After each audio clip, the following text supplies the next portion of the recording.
بسم الله الرحمن الرحيم الحمد لله رب العالمين اللهم صل وسلم على سيدنا محمد وعلى آله وصحبه أجمعين. Brothers and sisters in Islam, Assalamu alaikum wa rahmatullahi wa barakatuh. Today in our third lesson in our course of fasting in Islam, we'll talk about two very important subtopics in the topic of Sawm or topic of fasting in Islam.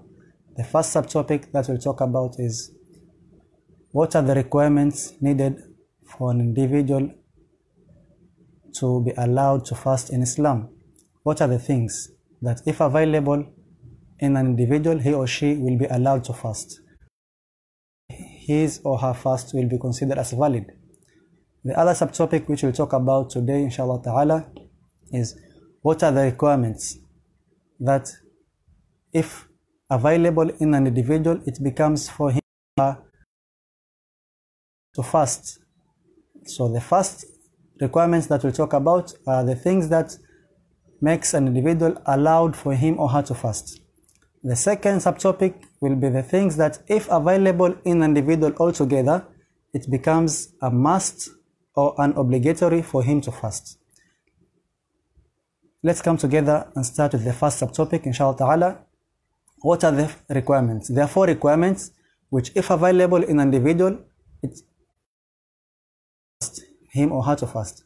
The first one, the first requirement for you to be allowed to fast in Islam, you must be a Muslim for you to be allowed to fast. Even if it's not, for these four requirements, if available, it's not necessary for it to become a must for you to fast, but you are allowed to fast because you can be allowed to do an act of worship, yet it's not yet obligatory for you. Same way, as we know, for Hajj, for example, let's say as Hajj.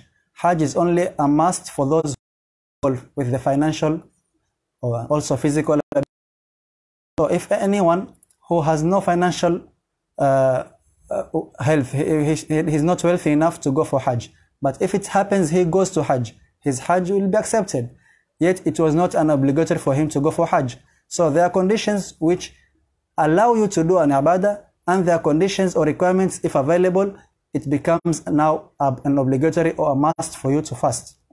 So the first condition for you to be allowed to fast. So if you are non-Muslim, if someone is non-Muslim, he or she is not allowed to fast.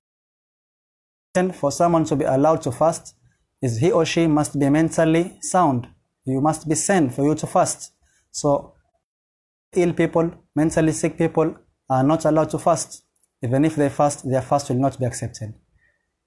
Here we see, if someone is mentally sound, yet he hasn't yet reached age of puberty, it's allowed for him to fast. If you have a boy or a girl of 10 years old, 11 years old, he or she hasn't yet reached age of puberty, it's allowed for him to fast, yet it's not a must for him to fast. Same way other ibadah, 10 years old, a boy or a girl, he or she is allowed, if he does do prayer, salah, will be accepted. But it's not yet a must for him to fast.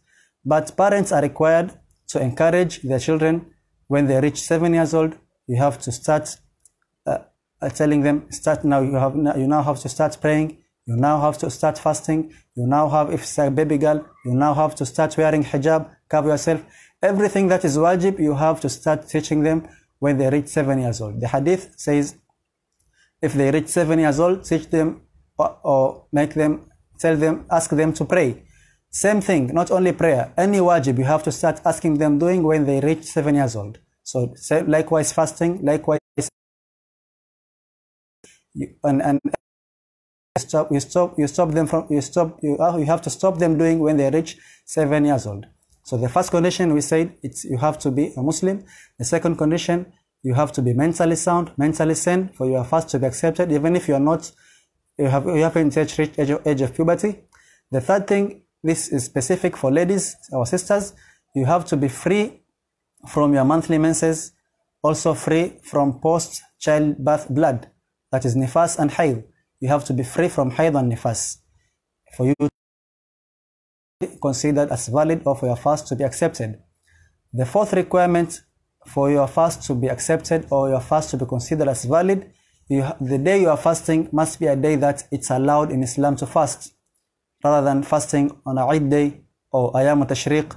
these are days that we are not allowed to fast. So if you fast on such a day, your fast will not be accepted, or we are not allowed to fast in such days. So these are the 4 requirements needed for a person, an individual, he or she, to be allowed to fast. The other subtopic, we said, the requirements or things that if available in one person, in one individual, he or she, it becomes now a must and an obligatory for him to fast. These are 5 conditions. If we simplify them, they become 6. The first one, we still start with you have to be a Muslim if a person is a Muslim. If a person, the second condition, he or she has to be mentally sane, mukallaf, meaning mentally sane, not only mentally sane, also reached age of puberty. Now it becomes an obligatory. You are Muslim, you are mentally sane, you have reached age of puberty, meaning you are now an adult. The third thing, you don't suffer from illness, not permanent illness, rather than the old people who cannot make it to fast, or someone who is ill and his illness is permanent, he doesn't have any hope to recover. Also, there are some people who are not permanently ill, but they have temporary kind of illness. This is the fourth type condition. You have to be free from temporary illness. You have to be free from marad, or which is temporary illness, siha. If you are free from temporary illness, the last, you have to be you have to be muqim, meaning not a traveler. If you are a traveler, it's not an obligatory for you to fast. So if someone is a Muslim, mentally sane, reached age of puberty, and doesn't have any permanent sickness, no temporary sickness, he is now in the town, he stays in the city, he's not traveling, he hasn't traveled, or he is not in the way traveling also. When you travel somewhere and you are going to stay 6 days or less than 6 days, you are allowed not to fast. But if you fast, your fast will be accepted. But if you are going somewhere, you are going to stay there 10 days, more than 6 days, adding that your traveling day and your returning day, you are going to stay there 10 days, 2 weeks, and say you are musafir, you are not fasting. That's not allowable in Islam. It's haram. You are committing sin. If your travel or your journey will take you more than 4 days or more than 6 days, you are not allowed to fast. You have reached your destination. You have decided to stay in that place more than 4 days or more than 6 days. It's now a must for you to fast, even the second day. As long as you intend, for example, you went to Nairobi. From the first day you intended to stay, from that time it's a must for you to fast. When we say for fast to be a must to you, you have to be a Muslim. The person who is not a Muslim, or murtad, the person who rejects Islam, waliyadh billah min dhalik, when he returns back to Islam, it's required for him to pay those days, to make up for those days he did not fast while he was in Ridda. Likewise, the person who is ill, he is required when he recovers to pay for his fast. So these are the conditions. If available in a person, it becomes a must for him to fast. And there are other things we want to mention before we finish our video today. If a child reaches age of puberty, while he or she is fasting, during the day he reaches age of puberty, it's haram after that for him to nullify his fast. Likewise, if a person is sick, he decides to fast. It's not a must. So he or she voluntarily decides to fast. After he fasts, he recovers during the day, it's a haram for him or her to break his fast. Third person is musafir. You are traveling, you are allowed to eat, but you decided to fast. After you decided to fast, you reach your destination. You say, now I want to break my fast. No, you have to finish your fast until Maghrib, you do your iftar. Musafir is allowed to eat in safar, in Sawm. It's not a must for a musafir to fast, but for condition, you start your journey before Fajr. If your journey is after Fajr, you have to wake up fasting and travel. After that, if it becomes tough for you to continue your fasting, you are allowed to break your fast. But you just don't wake up, I'm traveling tomorrow 8 a.m. or 9 a.m., so I'm not fasting. No.